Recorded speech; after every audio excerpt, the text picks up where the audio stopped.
Hey everyone, how's it going? Thanks as always for tuning into my videos. Today I just want to talk a little bit about the current state of Windwalker Monk and the future of it. I was going to make this video a couple of days ago, and it's a good thing I didn't because we just received some major nerfs through some patch notes, and I'll go over those.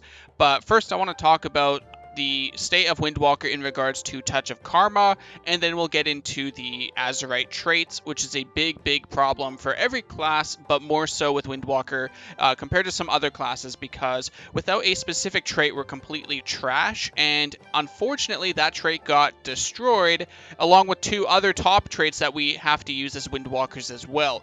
So I want to talk a little bit about the current state of Windwalker. So I'm getting up from my chair because it's easier to speak that way. So first of all, let's talk about Touch of Karma.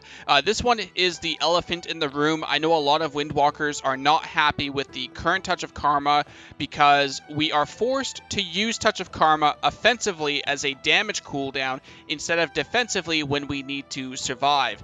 And I can totally understand why this is an issue, because currently, at least in the first couple of weeks of the expansion, at least in Mythic Plus dungeons or Mythic dungeons from what I've seen, we would go into a boss fight, and when we saw fire on the ground, we would have to karma and intentionally sit in it. Like, don't dodge it. You want to actually sit in the fire on purpose. And to your teammates, if they don't know this, it looks absolutely ridiculous because you are intentionally taking big damage so that you can throw karma damage onto the boss. And the reason why this is so important is because if we don't do this, we lose a 10% increase to our damage. Touch of Karma is such a large amount of damage in our boss fights that it's really that big of a deal.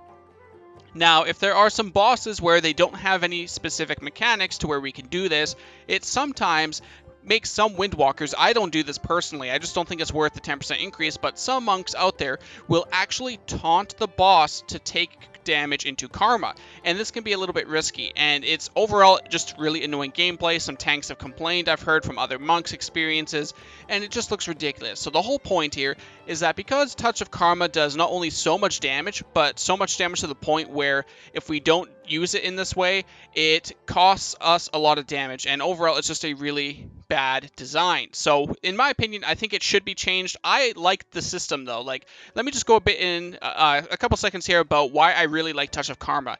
Touch of Karma in this way is a good example of knowing your class, knowing the depth of the class, rewarding good gameplay. And I know it seems weird that you have to sit in fire on purpose to redirect damage, but this is why it's really cool of an ability, because anyone that knows a particular boss mechanic, which is skill and knowledge, knowing when to time your karma this way, knowing when to use it, where to use it, and then you get rewarded heavily for that kind of knowledgeable gameplay, that's what I like. Skill equals reward, and that's what I think is great about Touch of Karma. But I still think it needs to be changed because it's our only defensive, and it's a little bit weird that way.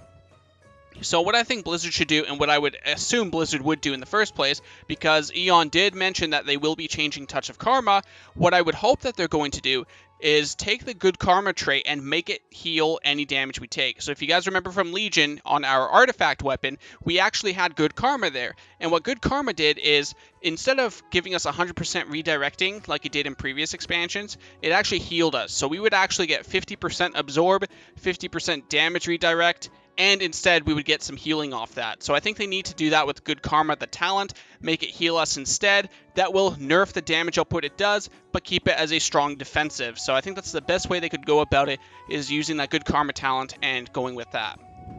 Now, the other elephant in the room is the trait Swift Roundhouse. This is one of the most powerful traits. To be honest, it's the whole reason Windwalker is competitive at all in PvP and PvE. We're actually not the best spec right now. We are middle of the pack. Before the nerfs that went out yesterday or today, whenever it was, the Swift Roundhouse traits got nerfed by 55% once again. Now, before this nerf actually happened, we were middle of the pack in PvE, and on top of that, in PvP, we were not the best at all. We weren't near the top, but we also weren't terrible, if that makes sense. It's not always bad or trash, but we weren't the greatest, that's for sure. Warriors were better, Demon Hunters were better, for example. Assassination Rogue is technically better. So, like, we're not up there, but we're also not the worst. But at the same time, it's important to note that one of the biggest reasons that kept us afloat from being terrible is the Swift Roundhouse trait. Now, in case you guys didn't know, the Swift Roundhouse trait is pretty simple.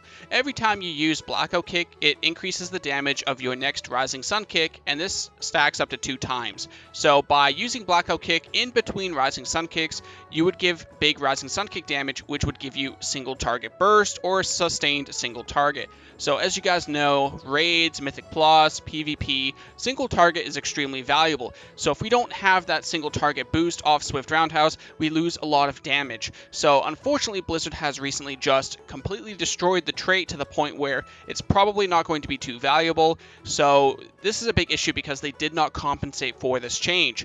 We are getting major nerfs, but we are not receiving any buffs in any kind of way. Sure, we did get a small buff to the Iron Fist trait, which when Fist of Fury hits 3 targets, the critical strike is increased on all of our abilities, but the problem is this is AoE, this is not single target, so our single target is going to suffer big time and we have no compensation for it. In addition to Swift Roundhouse being nerfed, there were 2 other azerite traits that are really good for DPS. I forget what they're called, but those traits also got nerfed by, I believe, 30% and 40%, something like that. So those alternatives are also down the drain. So right now, Windwalker is most likely going to be a dead spec in regards to DPS. I can see us still being taken for the debuff that we give, the Mystic Touch, which causes bosses and minions to take extra damage by 5%. So I can see us being taken for that raid utility. But in terms of DPS, we're definitely going to be at the bottom at this point. Now, in terms of PvP, Serenity was the way to go. The single target with Swift Roundhouse, allowing us to go Sun Kick, Blackout, Blackout, Sun Kick, Blackout, Blackout, Sun Kick. We had some really, really good burst. Even Mistweavers that played Way of the Crane, they had really good burst damage as well running this trait, so I can see why it did get nerfed. In my opinion, I don't think they should have nerfed Swift Roundhouse. What I think they really should do is make it where you can't stack the same trait. Only one item with that trait, and that's it. Stacking traits is a really big issue in the expansion. We had the Shuriken Toss from Rogues. We had all these different traits where if you stack them 3 times, they're just ridiculously strong. So I think it's best if they really just limited the amount of traits that you can have, no stacking, and then see where we go from there. So right now, we don't really have any compensation for the big nerfs coming. We'll have to see, but honestly, I'm really, really worried. Hopefully, in their second tuning, they said they haven't finished yet. Hopefully, they have some kind of buff coming towards Windwalkers, because right now, it's not looking good. Alright, I'm just going to leave it there. Before I actually finish out this commentary, my suggestion, as I mentioned with Good Karma, we want, in my opinion, I think we should make Good Karma heal us with any damage we take. This will take away the big damage boost issue in PvE, increase our damage in some way to compensate for that DPS loss, and there, Good Karma is fixed, Touch of Karma issue is fixed, and then finally with Swift Roundhouse, I think they need to buff other azerite traits or give us better ones, whether they make new ones or buff the other ones like the Touch of Death trait. I don't know. All I know is that Windwalkers definitely need some kind of compensation, preferably outside of azerite traits. I don't know if they want to increase the damage of Fist of Fury or Sun Kick or whatever. They will have to figure that out. They'll know better than us, of course. They are the ones that are behind the scenes testing this game. But overall, all I know for sure is that we definitely need a compensation for these big nerfs. Right now, we are middle of the pack. We're not even near the top. We're not over-tuned. In fact, we are poorly tuned, being carried by a single azerite trait, which is now getting completely butchered. So we'll have to see where this goes. Let me know what you guys think. Are you re-rolling? Are you sticking around? What's going on? Thank you, my friends, for always tuning in, and I'll see you on my next video. Bye, guys.